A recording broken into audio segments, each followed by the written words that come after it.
Allu അല്ലുന്റെ vacation ട്രിപ്പാണ്. ശ്രീ ഇതൊക്കെ ഉണ്ട് ഇവിടെ.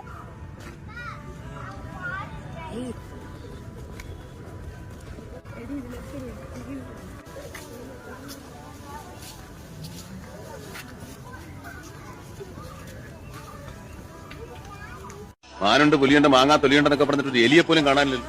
കുറച്ചുകൂടെ ഉള്ളിൽ പോണം. ഉള്ളിൽ പോണെന്ന് പറഞ്ഞ് നടക്കാൻ തുടങ്ങിയിട്ട് കുറെ നേരമായി. പുലി പോയിട്ടൊരു പൂച്ചയെങ്കിലും കണ്ടാൽ മതിയായിരുന്നു.